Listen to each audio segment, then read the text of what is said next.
Welcome to Deciphering Growth, the show that explores mental health from every angle. We bring you conversations with personal opinions, stories, and practical tips. We aim to break down the stigma and help you live your best life. So please sit back and let's dive in. Before we begin, we want to remind our listeners that this podcast represents the opinions of Tiffany Graves, Eric Stone, and the show's guests. The content here should not be used as medical advice. It is for informational purposes only, and please consult your healthcare professional for any medical questions.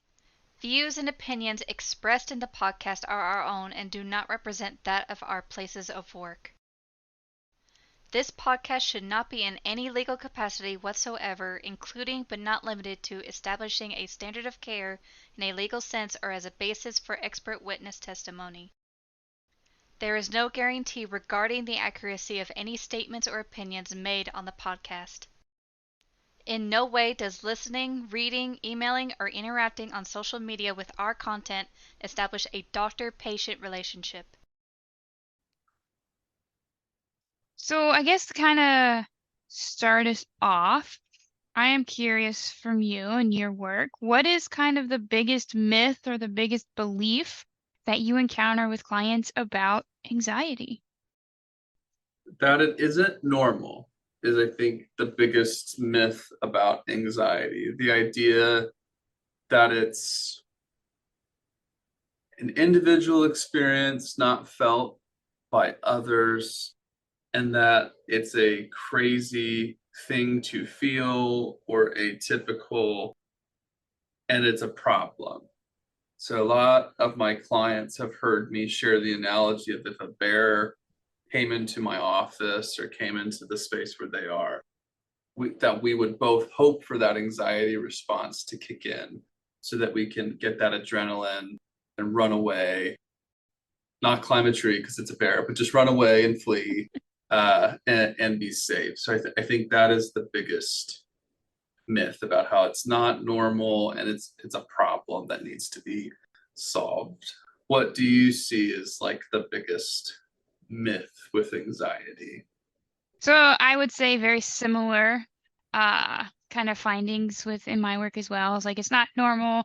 Help me quote unquote fix this, or I'm broken because I have these reactions. And it's like, no. Like your brain is doing what it needs to be doing and alerting you that this situation is scary. I always use the example of not very long ago, we had very scary lions, bears, tigers, wolves, all kinds of things that going outside of our house was scary and we needed to be alert to. We don't have that so much anymore. And now it's more of each other and ourselves and social interactions and things of that nature. So our brain is kind of shifting its focus onto what it deems as scary and terrifying in our modern world. Yeah, wow. Those responses, I don't know if we as individuals understand them unless we've maybe been taught to, or maybe just have gotten the space to work on them. So I do think people have the ability outside of therapy to learn about what anxiety is and how to handle it. Like obviously folks who have served in the military are learning how to handle like very intense situations, or first responders or medical. So there are ways to learn how to deal with it, or parents who are dealing with like a screaming child or an upset child. So there are definitely ways we can learn how to handle this. There's just some levels to it sometimes where it does get challenging. So I think For the sure. first myth is that it's not, it's not common, and like, that no one else is dealing with it, but also that it's something that can be worked through to a different level. And so I think if you've heard the joke, because both of us live in the Midwest, like, how are you doing? People say, living the dream. And it usually means being stressed out, being burnt out, sleep deprived. It could be overworked, it could be unhappy. It means so many things.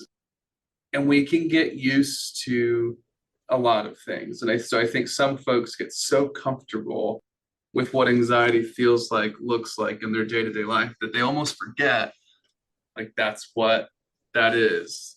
Like I had a client one time that just thought everyone was so stressed about being as efficient as possible at the grocery store and not wasting a single second, and being like, getting everything in one swoop, not having to go back down an aisle, like, which there's nothing wrong with that, but that they were really distressed if that did not happen and did not go exactly how they had planned, and they were not aware that that is not everyone's experience going to the grocery store.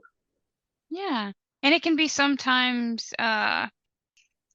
shocking and even refreshing when someone's like, "Oh no, like that is normal. Not everyone might experience that, but a large amount of people do have that experience." Yeah, it is very normal. And I think as far as just defining anxiety, you can find lots of different definitions. I would say the working definition I have for a lot of my clients is a stress response or concern about a fear or stressor, real or imagined, and having that energy. I try to describe emotions as like the energy you feel, because I think it's easier to understand them when we're starting out for folks who aren't as familiar with what that looks like in their bodies. How would Yeah. you define anxiety, Tiffany? Yeah, so I always start by clarifying the difference between fear and anxiety, with fear being that initial gut response of, oh crap, something bad's probably going to happen. And anxiety is that prolonged state of where you don't come out of that. And you're starting to have that thought process of like, oh my gosh, like this is the worst thing that can happen. And you get stuck in that pattern of just thinking more negative things, more bad case scenarios, and then that can manifest as physical symptoms, your butterflies in your stomach, your sweaty palms, your racing heart, your Mm, all of those fun symptoms. yeah, it is so fascinating how most folks remember the butterflies in the stomach as kids, or being nervous to go to school. And then I don't know, maybe it's just the adults I'm working with, but they almost don't give themselves permission to feel that anxiety or have those type of responses after they're adults. Like, oh, Mhm. every adult living on the face of the earth has it all figured out and together, and no one is worried about things. When I think all of us know that's not true, but like the way we interact sometimes on autopilot, I think could be the case. And social media can be a very beautiful thing. And there is also lots of things that are not reality on there for what people are experiencing. For sure. And I think one of the tricky traps of social media, it's a blessing and a curse.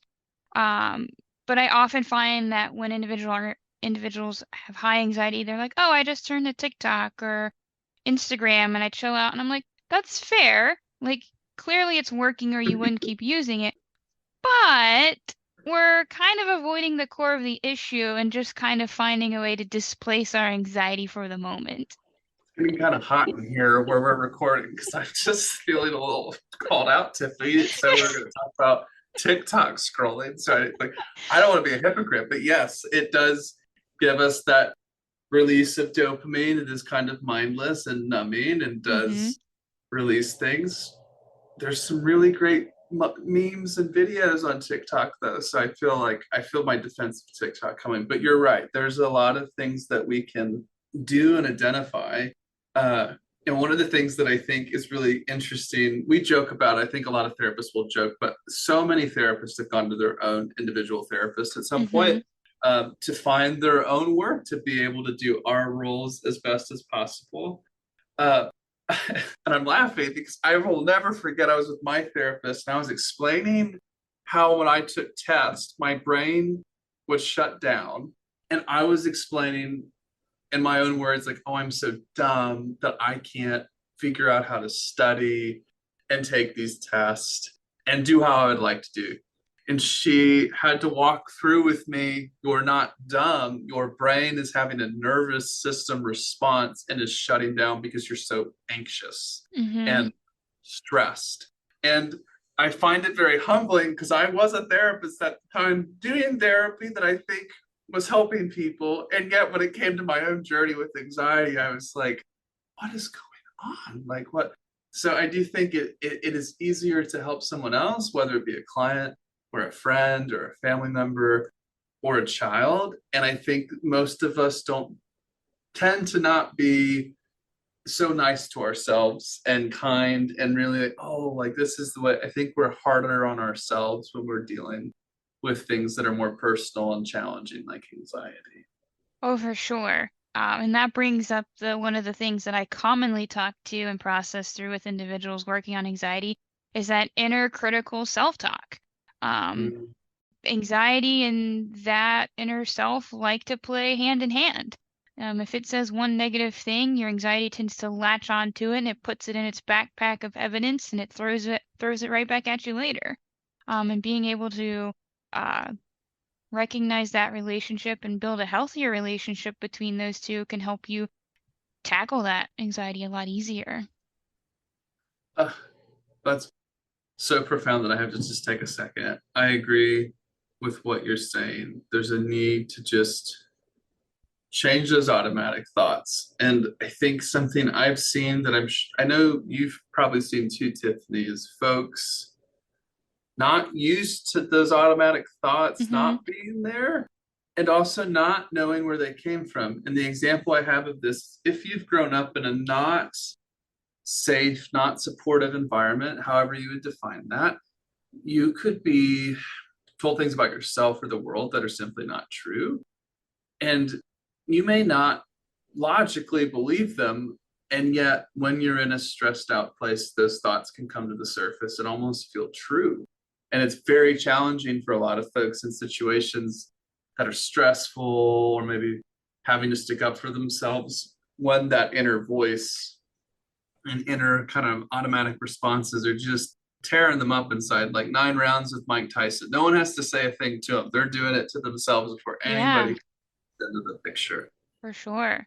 And I think sometimes we forget that even on an unintentional level, when we say something that could be potentially hurtful, even if we're quote unquote joking, that our brain takes that and goes, oh, that person said that, especially if it's someone you respect, and takes it and stores it away. If it's been said to me by this person who I value and trust, it must have some seedling of truth. And it just gets filed away in our brain for later use. Absolutely. I'm so laughing because I'm like, oh, there's just so many directions one can go. But yeah, we do need people to support us in our journey of change and how we're dealing with things. And I do think sometimes we have to have people help us call it out. There is a pretty common intervention in therapy of like, what would you say to a friend that was going through the same thing, Yes. dealing with the same thing? And if it, and what typically I would say to a client is if you wouldn't say that to a friend, now these are people who are good friends. We're not talking about the, maybe you have that friend you don't get along with. We all tend to have those, not that, but like a person you really get along with, you care about, you're concerned about them. How would you treat them if they were going through the same thing? And if the answer isn't the same for how you're treating yourself, that's a conflict that needs to be worked on. And I think just a huge disclaimer. I know we have the disclaimer at the beginning, but this stuff all takes time. This is not something you can go into any therapist office in one session and just be like, thank you, you know. So I'll joke with clients like, just don't be anxious anymore. And then we'll all laugh and like, that's all I needed. Thank you. I never thought of not being anxious. That's all I needed to hear. I don't know if clients have said that to you. Yeah, I haven't had the anxiety one, but I've had the depression meme pulled up for me um, numerous times, and I always have to sit there and shake my head and be like, I'm so sorry for whoever in your life has told you that because it's a also disclaimer. I don't know if we should rate this R or not, but that's bullshit for sure. I hope it's rated R, just because that makes it a lot easier to say some things are true. It is bullshit, though. It's really that idea hurts a lot of people. So I think there are certain things that yeah, it's a that's bullshit to say to someone that their depression is a choice or anxiety is a choice. And are there decisions we can make to work on things? Absolutely. But does that mean that someone feeling that way is choosing it? Like no. And I think it's something, if we zoom back to some stuff we've talked about today about the self-met, I think we're talking Hmm. about coping skills and trying to deal with these things. And the human brain is really beautiful and profound, and it can do some really amazing things.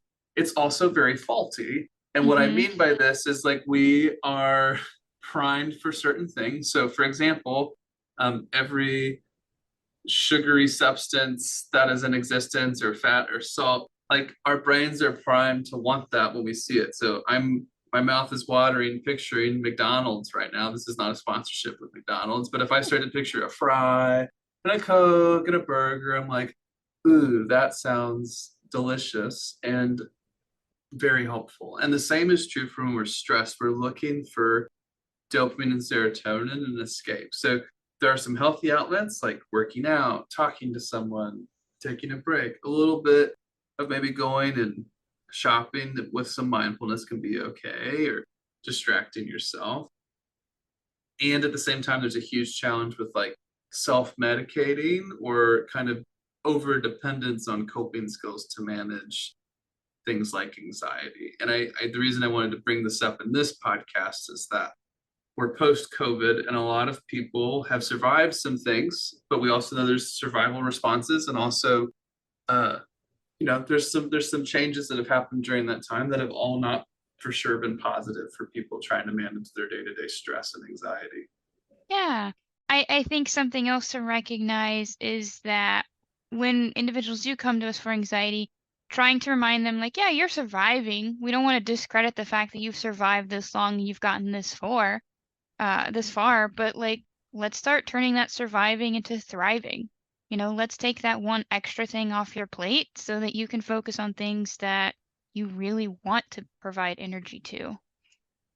Absolutely. Yeah, one of the things that I think comes up is we are survivors, or our brain will learn to survive. Yeah. One of the biggest challenges with my clients is letting them stop to judge past self that they have, of like, oh my gosh, I can't believe I was drinking that much coffee, or I can't believe I did this or that to get through that. And so we have to really try to not do that hindsight 2020. There's a term for it called like shooting on yourself. Like, I should have ate a salad. Yeah. I should have gone to the gym. I should have prepared like Tiffany for this podcast. No, I'm just kidding. But that it's not helpful, and we can really do some damage to ourselves. And so I think that's something where we're thinking about anxiety and depression. It tends to be like this internal, individual distancing experience where it's really what we're doing to ourselves. Sometimes, not always, but we can cut ourselves up pretty good without ever really needing someone else to come in and add to it. Yeah, for sure. And I think sometimes that we forget uh, that we are our own worst enemy and that we like to beat ourselves up over past events.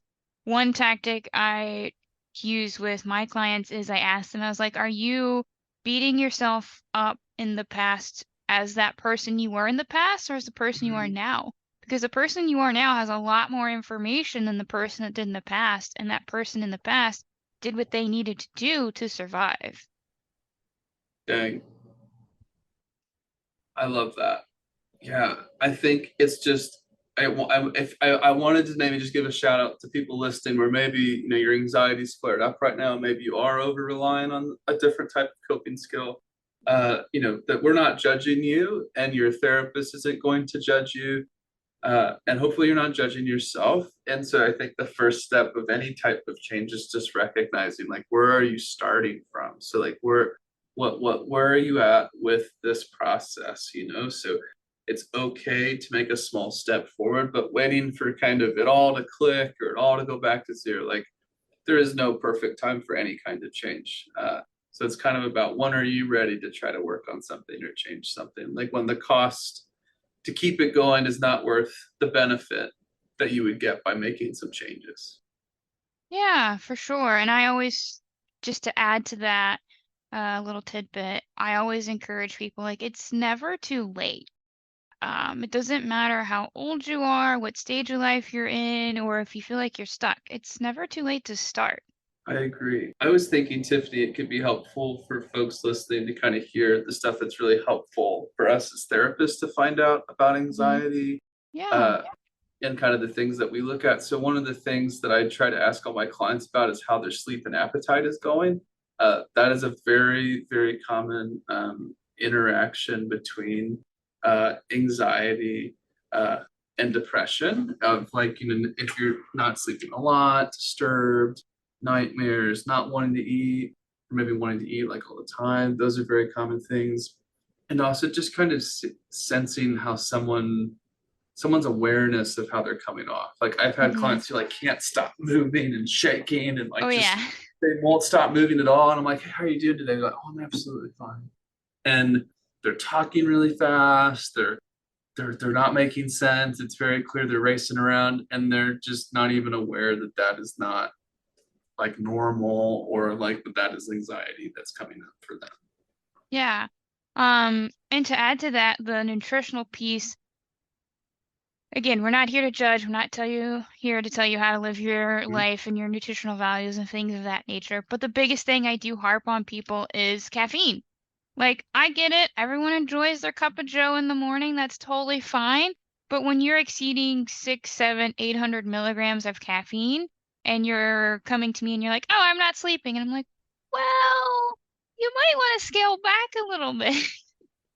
I'm looking at this caffeine that I have with me because I'm like, I feel like my wife has like gotten you, Tiffany, to give me this intervention. I don't know. Maybe she didn't.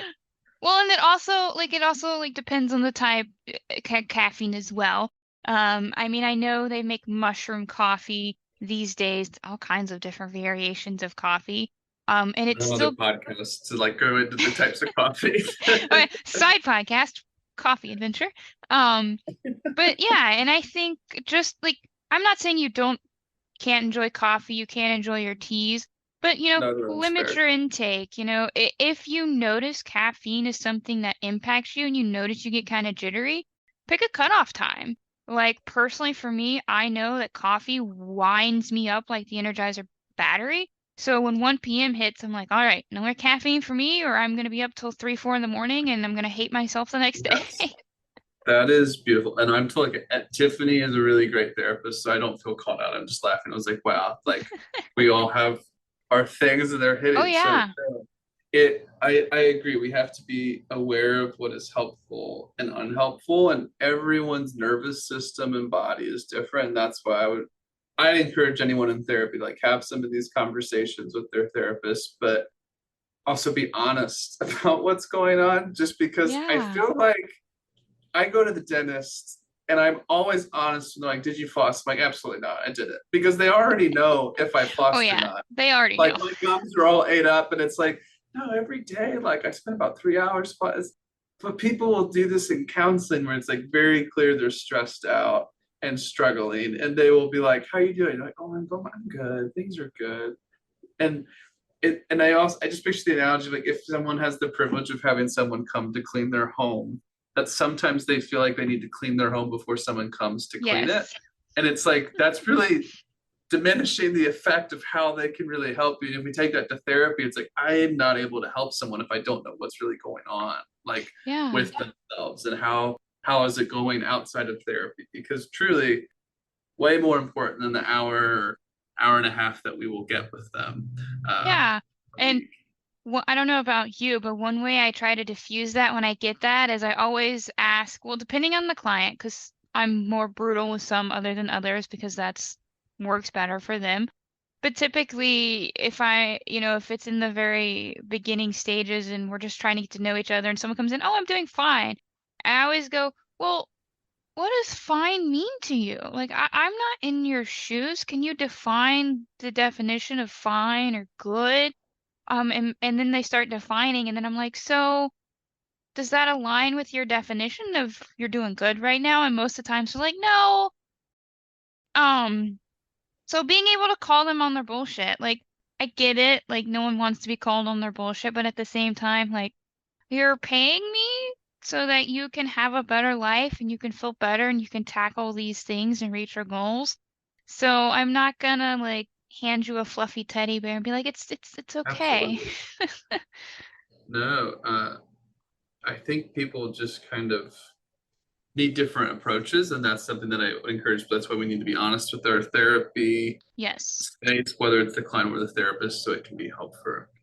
Yes. And I have found that I'm a very blunt person.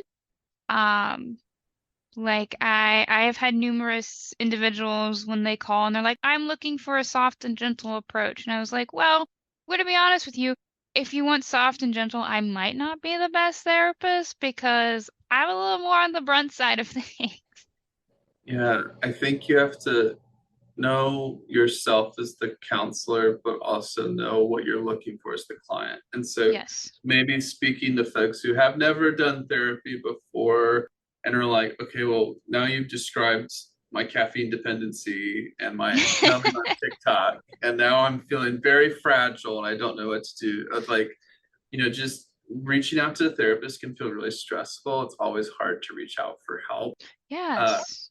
and one of the things is just, a lot of, if it's a psychology today, there's videos, you could hear like what someone's talking like, and you can even see pictures of their office. It's kind of Oh, like yeah. therapist cribs, and like you get to see like kind of like their website or their bio, what they're doing.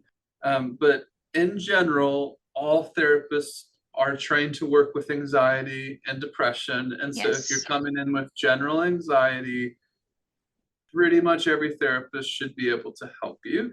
Now, if that anxiety is about certain things, like maybe lived experiences with trauma, or being persecuted or discriminated against, like there are definitely people who are better qualified for that. And so one of the things I think is great is you can find the type of therapist you're looking for by, like, whether it be race, ethnicity, sexual orientation, religious beliefs, and you can get, I mean, almost exactly what you would like in a therapist most of the time. Sometimes those folks, the more specific you get, the less available they are, just because it's like For less sure. options. But if you're willing to wait and it's not a life-threatening situation, you typically can get uh, who you're looking for to do that work. And I'm a big believer the right fit is more important than just having anything. So, like some of my clients, I know we're working faster through their goals than if they were just with some random person doing stuff, but Mm-hmm. that's because that's my target group. And all therapists should be able to tell you who do they see most of and who's their primary thing. And one kind of yellow flag for us therapists, I think, is when other therapists, when you go to them like, so what's your specialty, and they literally will tell you everything. I do it all. Like it's a very big, like, okay, like have a nice Yeah. day. Like almost every high level therapist I know knows that they can't do everything and really shouldn't even be trying to claim that. So that would be my only thing of like, look for what you're looking for, trust your gut of what is the right fit for you. Most people have free consultations and try to go there. But I open that door to you, Tiffany. Like, what would you say are like things to look out for someone maybe trying to think about entering therapy for the first time? Yeah, so for sure, the individuals that list everything, even as a therapist, when I was looking for my own therapist, I saw those and I was like, that's a lot of stuff to be like working on your plate. Um, and then I think the other thing, and I encourage this with anytime someone consults with me and they're just looking, I'm like, don't be afraid to shop around. Like, as a therapist, I'm very aware I am a product that you're going to buy for your benefit. Um, I don't view it any differently if I was going out to buy a new car. I wouldn't buy a BMW if I thought a Honda was going to be better. Not to support any either or car commercials, but just, you gotta shop what's right for you, and there's absolutely nothing wrong with that. Like the therapy field, we have a lot of therapists for that particular reason. Everyone needs a different fit. I so agree. I will joke with my clients, and I think there's nothing wrong with people selling cars. Like that's not what. But I will joke with my clients that I don't sell cars. So if I'm meeting someone consulting, I'm like, talk. Especially so I do couples therapy. So we can talk this over amongst yourselves. I don't need to Mhm. be here for that. Or an individual, but yeah, it's okay. It's really normal. I don't think everyone, I think it's like we have to remind ourselves as a therapist that not everyone knows what it's like to consult. So most therapists are consulting with people weekly. Mhm. Not every person you consult with is going to become a client. And that's why you do the consultation to save everyone's time, because, as therapists, we want people to get the right fit so that they can Yeah. do the work they're looking uh, to do. So that's something I just think, like, just taking the pressure, it's not like speed dating. Like, when I'm consulting with someone, I'm kind of making sure, okay, is this in my scope? Is this the right fit? And answering questions to kind of make sure that more than what you could get off maybe like my website or like blogs I've written or my video, just, because sometimes we want to know very specific things, like, and that's okay. So that's why there's that space. Yeah, for sure. I mean, I've had people ask me all kinds of different. I think the weirdest question I had was someone asked me if I had pets. Um, but I mean, we're more than happy to answer, most questions within reason. But I mean, I think it was one of those things, sometimes clients ask for very specific things, like this person potentially was grieving the loss of a pet, and I could understand why they would want someone who had a pet or understand the experience of having a pet and loss and what that's like. Um, a lot of times clients want their therapist to be extremely relatable. Yeah. Yes. There's literally no one. There's no one that I think wants to go to a therapist that acts like everything is perfect and they are like at the top of the world and they have this very nice palace and castle that is just great. Like, we as therapists, the reason there's so much value is, we've seen this, is that we are living the human experience with you and can understand pieces of what maybe you're going through, but also having the privilege of, like, we're working with lots of people at the same time, have worked with lots of people with a specific thing. So we are able to pull that out. Like, I was trying to explain to a newer therapist, like, what you're offering is, like, Mm-hmm. all the ins and outs of something, all these different ways you could help someone with this. That's what someone's coming to. So sometimes we're like, oh, well, I'm just coming to see you for an hour a week, like that's all you're doing. Like, they're them not knowing like the prep we're doing, all these trainings and pieces we do to be available and be aware. It's almost like when I go to take my car in for like maintenance, like I don't know what they're doing. I just know that my car is fixed because I'm not mechanically skilled, but I also know they know a lot more things where it's like, oh crap, that we need to fix this because this is happening there. And that's kind of what we're able to do. So if we use anxiety as the example, like anxiety in your relationship, anxiety as a parent, anxiety at work, imposter syndrome, it's such a broad thing. And that's what we're here to help with. It's like, okay, what's the most challenging thing for you? And how can we help you with that? And kind of pulling from past successes and also, you know, personalizing it. And I think that's one of the things that is the biggest advantage of having your own therapist, is they get to know you. Just like you said, you call out your clients. There are some clients that are like, you're just like pushing me today, and Oh it's like, yeah. we talk about that, but it's like, that's the best part of therapy, is the working alliance. So it's so important to feel like you have the right person to do that journey with. And I know that's true for my clients, and it was true for me with the therapist I have worked with. Like, because I knew that they cared about me and I trusted them, I was able to do work there's no chance in hell I ever would have been able to do if I didn't have that support from them and that trust. Both ways, because my therapist trusted me to, know what I needed and know what was the best fit. And I've seen that with my clients too. So I think Mhm. it's very, so fulfilling and so healing when it's done well and done at a high level. That's what I think it looks like best. People healing, and just as we're winding this down a little bit, like, no one needs lifelong therapy. Almost no one needs that. It is a very, very small sliver of people who will always be in therapy. And typically those are folks with severe mental health symptoms or kind of lifelong diagnoses that Mhm. wax and wane. But that may not be intensive therapy forever, but there just may be some form of it. But that is something else I would just encourage people to have that conversation with their therapist, because very few people need it forever. Yeah. Yeah. And as you mentioned, start winding down. We don't want to keep you guys here forever. Although we could go all day talking about anxiety for sure. um, what do you think is some helpful information regarding anxiety that you could leave out on the table for our listeners today? My favorite grounding skill of all time, and most people know this one, but if you were only to have something, a grounding skill is a skill you can do if your phone is dead, if you didn't pack your bag, and it's the 5, 4, 3, 2, 1 grounding skill, which is all the senses. So I'm going to do it real quick, and I shall not cheat. I always tell my clients it's very hard to cheat when you do this because you could be doing it different places. So 5 things you could see, 4 things that you can touch, 3 things that you hear, 2 things that you smell, 1 thing that you taste. I see my pictures, my degrees, my memes, my phone list, my book, and my fidget cube. I could touch my coffee, my phone, my fan, my laptop. I hear my white noise machine, myself, and my fountain. I can taste I can smell coffee and smell my office, and I can taste my coffee. So when I'm doing that, I'm in my body, I'm having to check in with myself.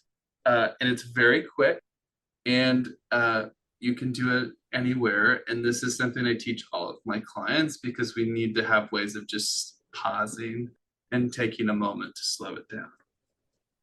What about you, Tiffany? What's your go-to tip? Well, you stole my number one go-to that I also teach to all my clients, but I think the other one that I use is kind of it's not real shock therapy, but it's a shocking the nervous system. So you either, depending on where you're at, you can grab ice cubes and hold on to them.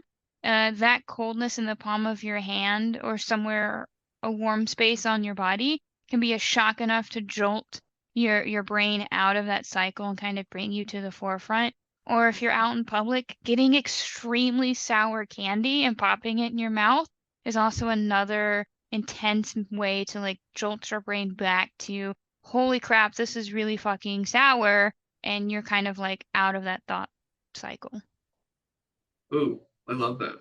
Yeah. I think this has been a good summary, and I definitely think this is something we'll come back to a few times, but definitely like if you were wanting to just kind of get a general outline of like what anxiety could look like, what it maybe looks like to a level where it's like maybe it's time to talk to someone, this would maybe be the podcast episode I would maybe recommend to people just to kind of check out, and what us therapists are kind of trying to figure out when we're talking with people on that at the beginning. Yeah. And then just to add on to the tail end of that, we will be posting a very short snippet on the neuroscience behind anxiety, and we will give you a warning, heads up, it does use big words. We do our best to break that down. But if you're interested in learning about the actual chemical responses that happens with anxiety, feel free to check that little tidbit out as well. Well, I'll see you next time, Tiffany. Yes, and I will see you next time, Eric. It's been fun. It has. I wasn't surprised. I'm not surprised that it has, but it has. It has been fun. Thanks for tuning in to this week's episode of Deciphering Growth.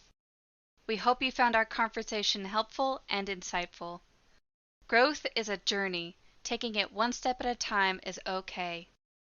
If you've enjoyed this episode, subscribe to our podcast so you never miss an episode. If you have any questions or comments, don't hesitate to contact us on social media. We love to hear from you. Until next time, keep growing.